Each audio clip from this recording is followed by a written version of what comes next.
Uma das questões mais recorrentes que nós encontramos quando nós estamos evangelizando uma pessoa, ou até mesmo um irmão ou irmã que são candidatos ao batismo, ou até mesmo aqueles que são recém-batizados, nós sempre nos deparamos com uma mesma questão.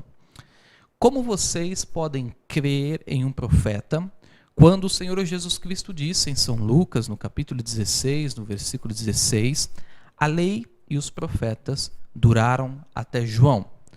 Embora essa seja uma questão muito recorrente, há muito pouco material fundamentado sobre isso. E nós queremos, se Deus assim nos permitir, tentar elucidar o máximo possível através das Escrituras, a fim de encontrar uma resposta para essa tão importante pergunta. Poderia haver profetas no Novo Testamento? Poderia haver profetas nos dias atuais? Uma vez que Jesus categoricamente afirmou a lei e os profetas duraram até João? Eu te convido, meu irmão, minha irmã, a você pegar a sua Bíblia e o seu caderno, a sua caneta e observar se vamos colocar um pensamento, algo pessoal ou uma interpretação, ou se vamos citar puramente e unicamente a Bíblia Sagrada. A primeira coisa que você tem que levar em conta é que esta pergunta ela tem duas respostas, porque ela depende muito do espírito de quem está perguntando. Há aqueles que amam a Bíblia e que sinceramente querem saber se isso é possível, se é possível haver profetas no Novo Testamento, uma vez que há uma afirmação tão taxativa de Jesus acerca disso. E isso é absolutamente normal, é perfeitamente bem que essa dúvida exista, e nós queremos, através da própria Bíblia, encontrar uma resposta. E sabemos que para uma vez que esta resposta for encontrada na Bíblia, eles crerão de todo o coração, porque é a Bíblia. Agora, há o outro grupo que, por não aceitar a palavra vindicada de um profeta, palavra esta que vai mudar a sua vida, que vai mudar as suas vestes, que vai fazer você renunciar aos seus próprios desejos carnais e concupiscência, eles se agarram a uma crença, a um falso credo, e isso conforta as suas almas, eles vivem qualquer tipo de vida que eles querem, rejeitando o homem vindicado por Deus para o dia, ou o profeta de Deus enviado para o dia. E nós queremos responder os dois grupos, se assim o Senhor nos permitir. Quando nós voltamos a São Lucas, no capítulo 16, no versículo 16, realmente é esta afirmação que está lá, da boca do próprio Senhor Jesus Cristo. A lei e os profetas duraram até João Batista, o precursor de Jesus. Agora, se a sua questão é apenas encontrar um relato no Novo Testamento de que afirme que há um profeta de Deus no Novo Testamento, mesmo após uma afirmação como essa, isso pode ser facilmente respondido com um único versículo. Versículo esse que eu quero ler com vocês neste momento. Então, por favor, pegue a sua Bíblia, não perca essa citação. Atos, capítulo 21.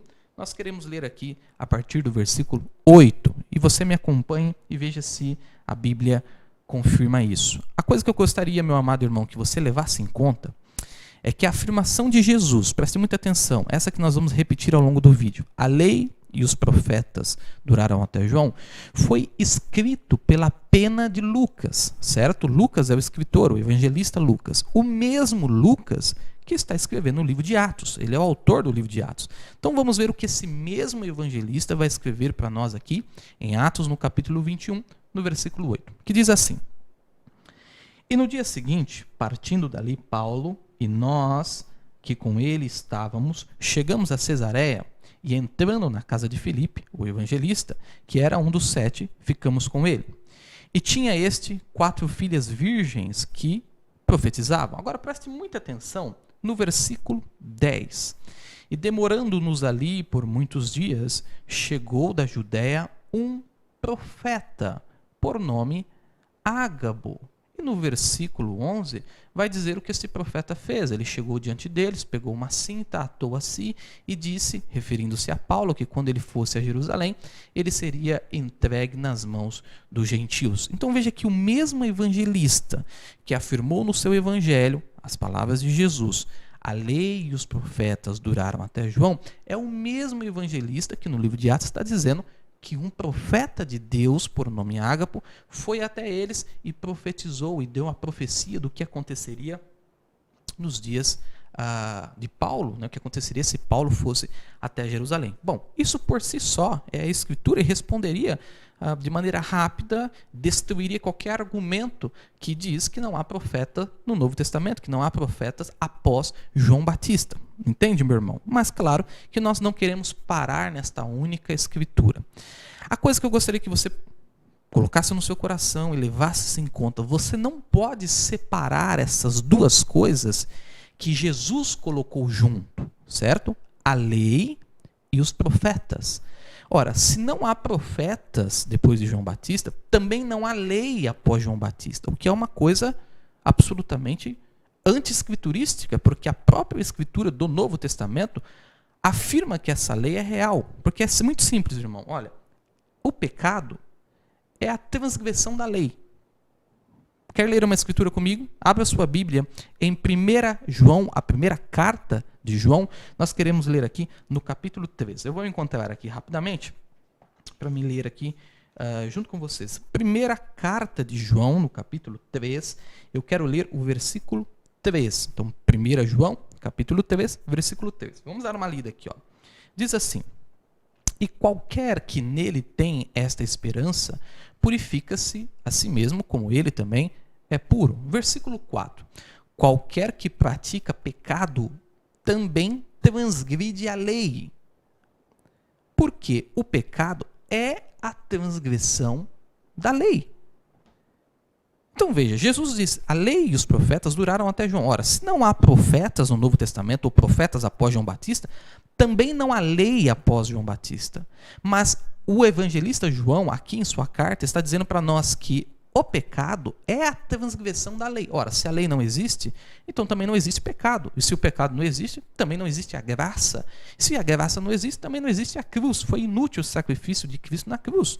Porque aquele sacrifício vem exatamente para nos limpar do resultado da transgressão da lei, que é o pecado e o salário do pecado. É a morte. Vê como fica claro de que, não que Jesus mentiu em São Lucas 16, não é essa a questão. Jesus disse absolutamente verdade. O que é mentira é a interpretação posta por pastores e ministros denominacionais que, para negar profetas nos nossos dias, casam uma interpretação às palavras de Jesus. Se você tomar aquelas palavras dentro daquele contexto, unicamente como está, fica muito claro que Jesus não está afirmando de que não haverá mais profetas. Inclusive, se você ler São Mateus, capítulo 11, versículo 13, esta mesma passagem, está escrito assim, ó, a lei e os profetas profetizaram até João. Como nós vamos ler daqui a pouco. Guarde essa afirmação, que ela é muito importante. Então veja aqui, se a lei e os profetas duraram até João, e não há profetas após João Batista, também não há lei após João Batista. E a lei, a transgressão da lei, é o pecado. Por que somos pecadores? Porque transgredimos a lei. Ora, se não há mais lei, então não há mais pecado. Porque o pecado é a transgressão da lei. E se não há pecado, então também não há mais a graça. Porque a graça é o perdão do pecado, que é a transgressão da lei. E se não há graça, também não há o sangue de Jesus. Não é a cruz, não existe a cruz do Calvário. Aquilo foi absolutamente inútil.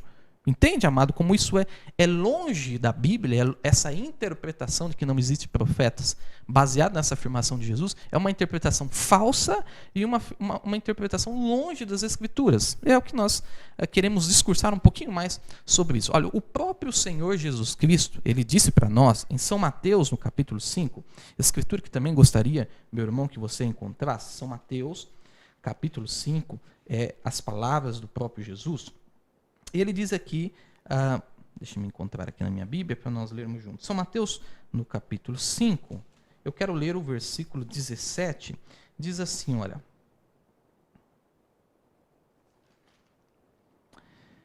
Versículo 17. Não cuideis que vim destruir a lei ou os profetas. Não vim destruir, mas cumprir. Veja, o próprio Jesus está dizendo que ele não veio aniquilar, destruir. Ele veio cumprir o que os profetas do Velho Testamento disseram, porque Jesus é a culminação, a conclusão de tudo que os profetas profetizaram no Antigo Testamento. Ele veio cumprir toda a lei mosaica, A lei mosaica foi cumprida em Jesus. Não foi encontrado pecado nele. E o pecado é a transgressão da lei, a qual Jesus veio cumprir. Agora, no mesmo livro de São Mateus, dá uma olhada no que Jesus disse no capítulo 23, no versículo 34. Preste muita atenção nessa afirmação. Sempre que alguém disser para você assim, olha, os profetas, não existe profeta após João Batista, não haverá profetas no Novo Testamento, sempre leve essa pessoa a Atos 21:10 e sempre leve essa pessoa a São Mateus 23:34, aonde o próprio Jesus diz, portanto, eis que vos envio profetas. Essa não é uma afirmação alegórica, metafórica, é Jesus dizendo, versículo 33, serpentes, raça de víboras, como escapareis da condenação do inferno? Portanto, eis que vos envio profetas, sábios, escribas, um deles matareis e crucificareis, e a outro deles açoitareis nas vossas sinagogas e os perseguireis de cidade em cidade. Olha, perseguireis, açoitareis. Quem? Os profetas que Jesus enviaria. Ele diz, eis que vos envio profetas. Esse é o mesmo Jesus da afirmação de São Lucas 16:16. A lei e os profetas duraram até João. Eu quero que você leia uma outra escritura comigo, com muita atenção. São Mateus, no capítulo 11. É uma escritura, alguns versículos, mas é importante nós lermos isso. São Mateus, capítulo 11, versículo 7. E partindo eles, começou Jesus a dizer à multidão a respeito de João. Veja, Jesus está falando sobre João Batista, aquele que, em São Lucas, está dizendo que a lei e os profetas duraram até João Batista. Que fostes ver no deserto? Uma cana agitada pelo vento? Sim, que fostes ver? Um homem ricamente vestido? Os que trajam ricamente estão nas casas dos reis. Esse é Jesus dizendo. Mas então que fostes ver? Um profeta? Uma pergunta, um profeta? Sim, digo-vos, eu muito mais do que um profeta. Irmãos, guarde essa afirmação. Jesus está dizendo, vocês foram ver um profeta? Sim, muito mais do que um profeta. Eu vos digo, eu, Jesus, Deus em carne, muito mais do que um profeta. Porque este é de quem está escrito, eis que diante da tua face enviarei o meu anjo, que preparará diante de ti o teu caminho. Versículo 11. Em verdade vos digo que entre os que de mulher tem nascido, não apareceu alguém maior que João Batista, mas aquele que é maior no reino dos céus é maior do que ele. E desde os dias de João Batista até agora se faz violência ao reino dos céus, e pela força se apoderam dele. Versículo 13, o que nós citamos. Porque todos os profetas e a lei profetizaram até João. Veja que aqui não está duraram, mas está profetizaram até João. Vamos seguir lendo. E se quereis dar crédito, é este o Elias que havia de vir. Então, duas coisas que eu preciso, irmão, que você preste atenção. Jesus Cristo disse acerca de João Batista que ele era um profeta. Jesus Cristo disse acerca de João Batista que ele era Elias. Ele era o Elias que havia de vir e ele era um profeta. Claramente na nossa escritura. Agora, vamos às palavras de João Batista, no Evangelho de São João, no capítulo 1. Vamos dar uma olhadinha o que João Batista disse, segundo o relato do evangelista João. Eu gostaria de ler aqui em São João, no capítulo 1, aqui no versículo 19. Vamos ler? São João, capítulo 1, versículo 19. Este é o testemunho de João, quando os judeus mandaram de Jerusalém sacerdotes e levitas para que lhe perguntassem, quem és tu? E confessou e não negou. Confessou, eu não sou o Cristo. E perguntaram-lhe, então que? És tu Elias? Agora, Jesus já nos disse que João Batista era Elias. Este é o Elias que havia de vir. Mas quando perguntaram a João Batista, disseram assim, és tu Elias? Ele disse, não sou. Jesus estava mentindo? Absolutamente que não. Ele era Elias. És tu profeta? Ora, Jesus já nos disse que João Batista é profeta, era mais que profeta. Mas João Batista respondeu e disse, não. Então o que você é? E ele respondeu no verso 23, diz, eu sou a voz do que clama no deserto, endireitai o caminho do Senhor, como diz o profeta Isaías, exatamente como Jesus Cristo citou. Mas veja que Jesus disse que ele era mais que um profeta, sim, um profeta, mas mais que um profeta. Mas o próprio João Batista disse, não sou. Jesus disse que ele era Elias, mas o próprio João Batista disse, eu não sou. Porque um profeta não identifica-se a si mesmo. Se nós recebêssemos um profeta nos nossos dias, ele não bateria no peito e diria, eu sou um profeta. Ele não bateria no peito e diria assim, eu sou Elias. Como nós reconhecemos um profeta? Por suas características, que foi exatamente o que Jesus fez aos discípulos. Perguntando a ele, o que vocês foram ver? Vocês foram ver um homem bem vestido? O que era isso? Isso eram características que os dias atuais apontavam ser um profeta. Os fariseus jamais creriam que um profeta viria do deserto vestido de roupa de pele de animais. Eles criam que os profetas nasciam dentro de suas sinagogas e dentro de suas organizações. Aí Jesus pergunta aos discípulos, o que vocês foram ver? Um profeta. Mais do que um profeta. Este é Elias que havia de vir, se vocês querem dar crédito, este é o Elias que foi profetizado que havia de vir. Vejam, irmãos, que interessante. Então, é absolutamente possível que nós receberíamos um profeta nos nossos dias e nenhuma organização o identificaria. Porque a organização sempre pensa que Deus vai levantar no meio deles. A denominação sempre pensa que se Deus tem que fazer alguma coisa, sempre vai levantar do meio da sua igreja, no meio dos seus bancos luxuosos, no meio da sua grande estrutura, no meio dos seus seminários, que são cemitérios e não seminários. Mas nunca foi desse jeito. Todas as vezes que Deus levantou um profeta, sempre foi no deserto, sempre foi fora da organização. Deus sempre tratou fora de sistemas organizados, denominacionais, por mais que eles tenham a Bíblia no seu peito, debaixo do braço.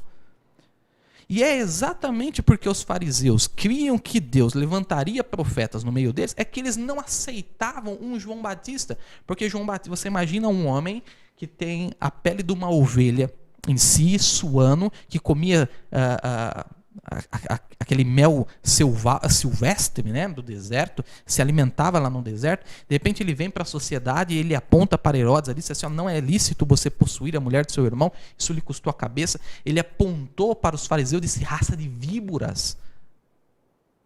Para pastores, para fariseus, para religiosos. Como que eles aceitariam uma coisa como essa? Isso era impensável, aquilo era o diabo para eles. No entanto, aquele homem era o verdadeiro profeta de Deus. Jesus disse que os profetas e a lei profetizaram até este homem.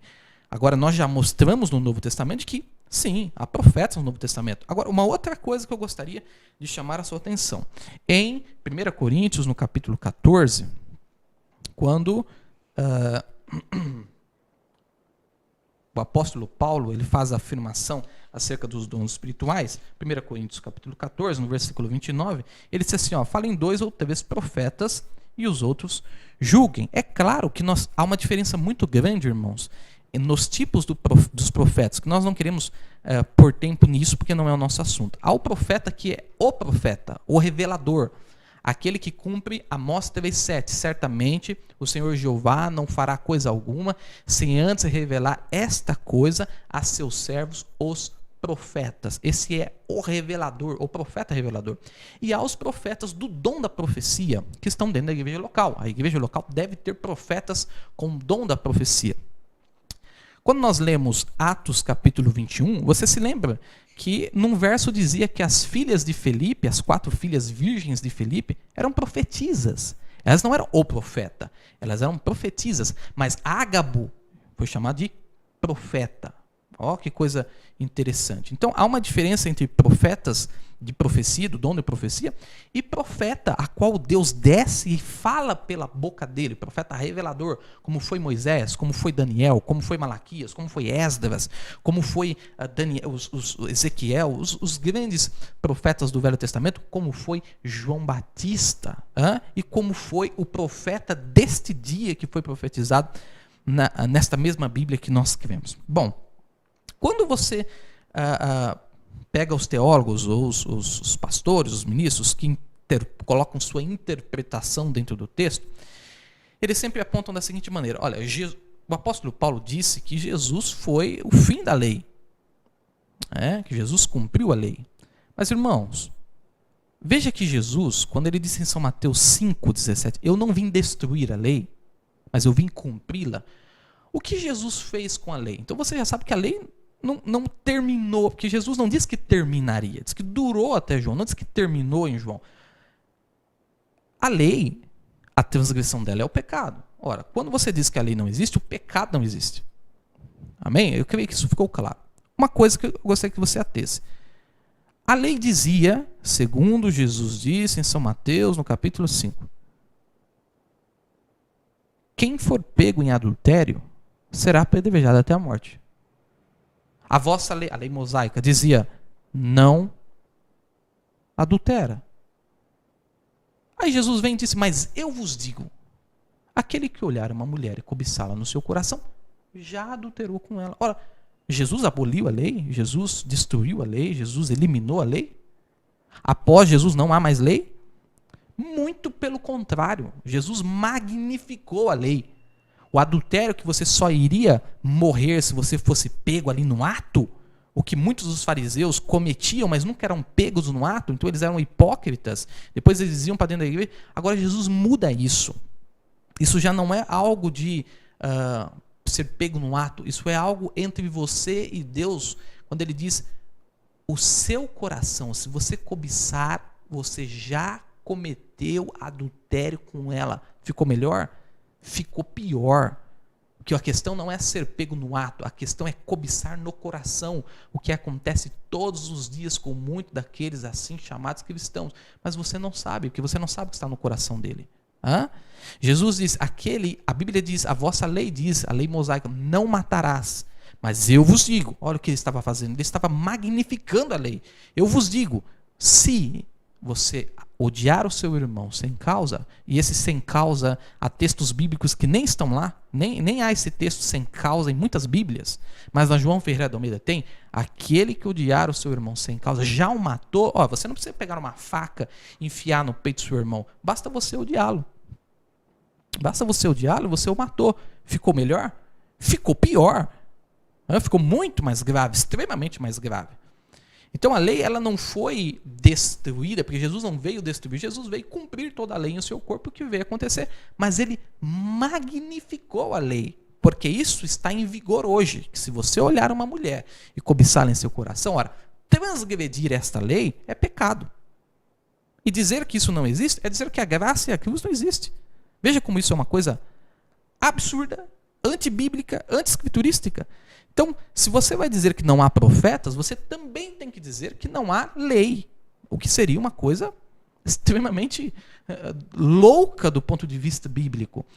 Agora, quando nós tomamos Romanos capítulo 10, que veja que é o apóstolo Paulo dizendo isso, então é a Bíblia, é a palavra de Deus, eu gostaria de ler aqui Romanos no capítulo 10, que é uma escritura muito utilizada, irmãos, e utilizada de maneira errada, mas profundamente errada mesmo. Então, me dê sua atenção. Em Romanos, no capítulo 10, no versículo 3, o apóstolo Paulo diz assim, olha, porquanto, não conhecendo a justiça de Deus, procurando estabelecer a sua própria justiça, não se sujeitaram à justiça de Deus. Eles não se sujeitaram à lei de Deus, querendo a sua própria justiça. Olha que coisa atual que nós estamos vivendo, não é mesmo? No versículo 4, Paulo diz assim, olha, você tem a sua Bíblia, você pode ler. Está escrito assim, ó, porque o fim da lei é Cristo, para a justiça de todo aquele que crê. Aí eles vêm e dizem, olha, o fim da lei é Cristo. Cristo é o fim da lei. A lei foi interrompida em Cristo, porque o próprio Paulo disse em Romanos 10, 4, o fim da lei é Cristo. E ora, se não existe a lei, também não existe profetas. Mas isso é uma coisa de tão assim... Deus me ajude a encontrar palavras, porque meu objetivo não é agredir ninguém, é apenas tentar elucidar, mas, amados, quando você vai fazer um estudo bíblico, você olha, por exemplo, a palavra fim aqui é a palavra grega telos. Esta mesma palavra que aparece aqui em 1 Pedro, deixa eu me colocar assim, que aí você consegue estudar, amado. 1 Pedro, no capítulo 1, no versículo 9, olha o que Pedro disse assim, disse aqui, 1 Pedro, capítulo 1, Versículo 9. Pedro disse assim, ó, alcançando o fim da vossa fé e salvação das vossas almas. Olha, veja, a mesma palavra telos, a mesma palavra grega fim telos, está aqui, ó, alcançando o fim da vossa... Quer dizer que a nossa fé terminou? É o final da fé? Não, claro que não. O que Paulo está dizendo e o que Pedro está dizendo, utilizando a palavra fim, é quando você diz assim, olha, eu comprei este pneu a fim de colocar no meu carro. O fim deste pneu é colocá-lo no meu carro para ele rodar. Né? Qual foi o fim da compra desta mesa? Para ela ser utilizada ali. A palavra ali é a finalidade. Porque telos significa isso, a finalidade, ou seja, qual é o fim daquilo? Não o fim de destruir, de final, de acabar, não. Mas, no versículo 4, porque a finalidade da lei é Cristo, ou seja, o fim da lei, o seu objetivo, a finalidade, Pedro disse, o fim da vossa fé, não, a finalidade da vossa fé. Finalidade, telos, no grego, isso é o que a Bíblia está nos dizendo. É uma pesquisa básica de internet, você encontrará isso. Por que Cristo é a finalidade da lei? Porque toda a lei falou de Cristo. Ora, você vai lá na lei e você encontra o sábado. Quem era o sábado? Cristo. A pessoa de Cristo. Ele está dizendo, eu sou o Senhor do sábado. Você vai encontrar o sacrifício de cordeiro. Quem era o cordeiro? Cristo. Cristo é o verdadeiro cordeiro tipificado na lei do Velho Testamento. Então, toda lei sempre vai levar a Cristo. Aí você diz, então nós temos que deixar os outros mandamentos. Não. Aí você tem que voltar para o que Jesus magnificou. Porque tomar parte da Bíblia não é tomar a Bíblia. Nós temos que tomar a Bíblia como um todo. E Jesus magnificou a lei dizendo, a Bíblia diz, a sua lei diz, não adulterarás. Mas eu vos digo, se você olhar uma mulher e cobiçar seu coração, já adulterou. A Bíblia diz, não matarás. Mas eu vos digo, se aborrecer teu irmão, se odiá-lo sem causa, já o matou. Entende, amados? Então ele foi o fim da lei, a finalidade da lei, porque toda a lei apontava para ele. Mas o que ele fez? Ele magnificou a lei. Ele tornou ela magnificada, muito maior do que a lei mosaica, do que foi a lei em Moisés.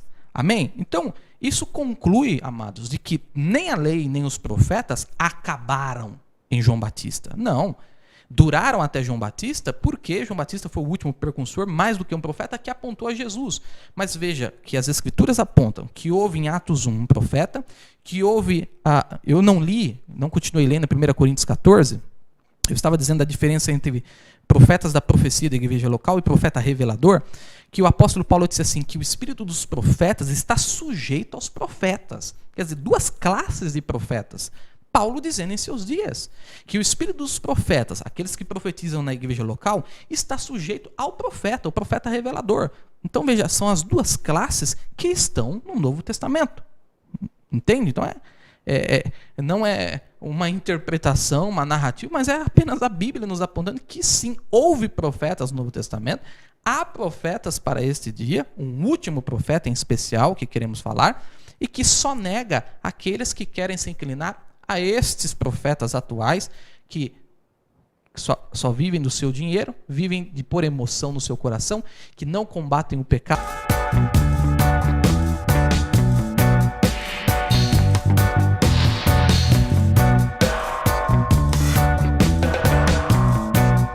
Eu sou a favor do aborto, sim. Eu sou e digo isso alto e bom som.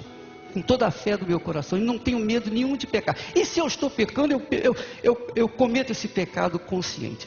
Que vai te levar para o inferno o dia que você tiver que prestar contas a isso. Agora, é claro, como diz lá em Jeremias, no capítulo 44, quando Jeremias, um profeta, estava apontando isso ao povo, eles disseram assim, olha, nós ouvimos a palavra do Senhor que saiu pela sua boca, mas não obedeceremos a ti. Então, esses são os rebeldes que existem. Mas você não pode dizer que a Bíblia afirma que os profetas terminaram em João, porque não é isso que está lá, como nós acabamos de demonstrar. Agora, uma coisa que eu gostaria que você prestasse atenção, não é o nosso tema, mas eu gostaria de colocar aqui. Por que cremos num profeta? Como eu citei, nem os discípulos de Jesus reconheceram João Batista como um profeta. Jesus disse que ele era um profeta, João Batista disse, eu não sou. Jesus disse que ele era Elias, que havia de vir, João Batista disse, eu não sou Elias. Nem os discípulos reconheceram João Batista como um profeta. Foi Jesus que disse aos discípulos: este é o Elias que havia de vir, se vocês querem dar crédito. Olha que coisa tremenda. Quer dizer, se nós recebêssemos um profeta, o reconhecimento de que ele é um profeta não viria de uma organização, não viria de uma denominação. Você está esperando o quê? Que o Edir Macedo vai dizer que o William Branham é profeta? Que a Genor Duque vai dizer que o William Branham é profeta? Que o seu pastor denominacional vai dizer? Porque se ele disser isso, ele tem que se inclinar ao ensinamento bíblico deste profeta, que não vai permitir pregadoras em cima do púlpito, que não vai permitir você enriquecer com o dinheiro do povo, que não vai permitir você tornar a sua denominação o portal do céu e esquecer a Bíblia. Você acha que eles vão aceitar isso? Eles não vão aceitar isso, como os fariseus não aceitaram o discurso de João Batista, irmãos. Agora, quando Jesus veio, Jesus apontou para esse mesmo João Batista e disse: este é mais do que um profeta. De que igreja que ele veio? Qual foi a organização? Qual foi o curso? O seminário? Qual foi o fariseu que colocou a mão em cima da cabeça dele e disse: tu és profeta? Qual foi a vez que João Batista bateu e disse: sou profeta de Deus? Se eu sou profeta de Deus... Ele nunca fez isso. Muito pelo contrário, ele negou ser profeta, ele negou ser Elias. Elias, que está prometido 5 vezes na Bíblia. Isso gostando os teólogos ou não. Você vai ler 1 Reis. No capítulo 17, Elias o Tisbita vem para Israel para condenar Acabe e João Batista. Em 2 Reis, no capítulo 2, no versículo 15, está lá assim, ó: e os filhos, ali da escola dos profetas, viram que o espírito de Elias repousava sobre Eliseu. Não era outro, era o mesmo espírito que ocupou Elias, o corpo de Elias, estava repousando sobre Eliseu. Quando nós olhamos na Escritura, São Lucas, no capítulo 1, a Bíblia nos diz que João Batista, quando o anjo está relatando o nascimento de João Batista ao sacerdote Zacarias, o anjo disse assim, ó: e ele virá no espírito e virtude de Elias e converterá o coração dos pais aos filhos. Só foi essa obra. Ele converteu o coração daqueles do Antigo Testamento, dos santos do Antigo Testamento, à fé atual, para que os santos do Antigo Testamento ressuscitassem e aceitassem a mesma fé que os filhos estavam recebendo através da mensagem precursora e através do precursado, o Messias. Não ao contrário. E Jesus o apontou: este é Elias. Em Malaquias 4, está dizendo: eis que vos envio Elias antes que venha o grande e terrível dia do Senhor, e ele converterá o coração dos filhos aos pais e dos pais aos filhos. Veja que essa não foi uma obra de João Batista. João Batista converteu o coração dos pais aos filhos, mas Deus enviaria um outro Elias que converteria o coração dos filhos aos pais e dos pais aos filhos. Olha, uma obra dupla nesse quarto Elias que haveria de vir e que é negado. O próprio Senhor Jesus Cristo, em São Mateus, no capítulo 11, São Mateus, capítulo 17, quando os discípulos chegam para ele e dizem assim: por que dizem os escribas que é mistério que Elias vem primeiro? Observe a resposta de Jesus. Olha, é só você observar. Jesus responde 2 coisas. Ele diz assim: a primeira, na verdade, Elias virá e restaurará todas as coisas. O que foi que João Batista restaurou? Jesus diz: Elias virá e restaurará todas as coisas. Aí no versículo de baixo ele diz assim: mas eu vos digo, Elias já veio. Sabendo que essas manifestações elas se repetem, como foi Elias, Eliseu, João Batista, o Elias de Malaquias 4 e o Elias de Apocalipse 11, que Elias e Moisés irão aos 144.000, você sabe muito bem que cada um deles tem o espírito de Elias e cada um deles tem que cumprir o seu ministério para o dia, ministério esse que é reconhecido por suas características. Os discípulos entenderam que ele estava falando de João Batista, que Elias veio, mas foi rejeitado, não aceitaram. Mas isso não nega o que o próprio Jesus disse no versículo anterior: Elias virá e restaurará todas as coisas. A questão é que o Elias que virá é Malaquias 4, e o Elias que veio é Malaquias 3. João Batista convertendo o coração dos pais aos filhos e não ao contrário.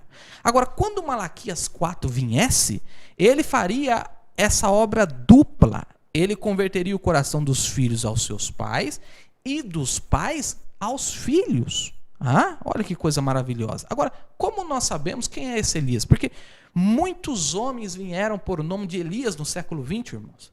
John Alexander Doyle e tantos outros. Poderia aqui fazer uma lista de tantos que vieram, mas quando você olha a característica desses homens, eles não batem com a característica dos outros homens que tiveram o espírito de Elias. Por exemplo, quando Elias veio, ele combateu Acabe e Jezabel. Ele combateu a pintura de Acabe. Acabe ter poder, Acabe ser a pintura de Jezabel, a Jezabel ser uma profetisa. Combateu as denominações do dia, a ponto que a voz teve que dizer assim, ainda há 7.000 que não dobraram seu dinheiro, os seus joelhos a Baal. Ele teve que combater a maneira como Acabe enriquecia a custa do povo. É muito atual. Para um negócio de voz, é muito atual. Quando Eliseu veio sobre o espírito de Elias, ele fez a mesma coisa com a Atália, ele fez a mesma coisa com os que ficaram, Jorão e tantos outros. Quando João Batista veio, ele fez a mesma coisa em seu dia, condenou Herodias e condenou o sistema religioso do dia, o poder israelita do dia. Se nós recebêssemos um outro homem com o espírito de Elias, ele deveria fazer a mesma coisa. Ele deveria combater as pinturas, deveria combater as mulheres no púlpito, ele deveria combater o sistema denominacional organizado. E não é isso que nós vemos nos profetas atuais. O que nós vemos nos profetas atuais é que eles enriquecem a denominação, é que eles ganham dinheiro em cima do povo, é que eles permitem depravação, eles anulam a Bíblia, têm aparência de piedade, mas negam a eficácia da própria Bíblia. Então, é o que eu sempre digo, amados, agora partindo para outro ponto. Se o Elias que nós queremos ser o Elias desse dia não é esse Elias, me deixe com ele até que o outro apareça. Porque até onde tenho visto, nenhum homem, nenhuma pessoa se encaixou no ministério profetizado na Bíblia de Malaquias 4 e Apocalipse 10, 7, fora deste verdadeiro e único profeta. Restaurando o batismo, a ceia, o lava-pés, as doutrinas bíblicas esquecidas ou mal interpretadas durante o curso da era da igreja, que não é uma novidade. Ele veio ligar os pontos soltos através das eras. Não há nenhum outro homem que se encaixe nisso a não ser este. Agora, há um verdadeiro profeta após João Batista, como houve no Novo Testamento e há para os nossos dias. Você tem duas opções. Ou você o aceita e se inclina a essa doutrina, ou você crerá numa mentira para satisfazer a sua concupiscência carnal, para satisfazer os seus desejos do seu intelecto. Deus te abençoe. Eu espero que essa palavra tenha te ajudado e que mais desses assuntos nós traremos. Mas sempre que você ouvir que os profetas terminaram em João Batista, saiba disso. Se os profetas terminaram, Atos está errado, a profecia de Apocalipse 10, 7 está errado, né, porque é a vinda de um profeta, e a lei também terminou. Se a lei terminou, não existe pecado. Se não existe pecado, a graça foi nula e a cruz de Cristo foi inútil. O que é uma loucura nós afirmarmos isso. Amém? Deus te abençoe. Que o Espírito Santo guie a sua vida. Até a próxima.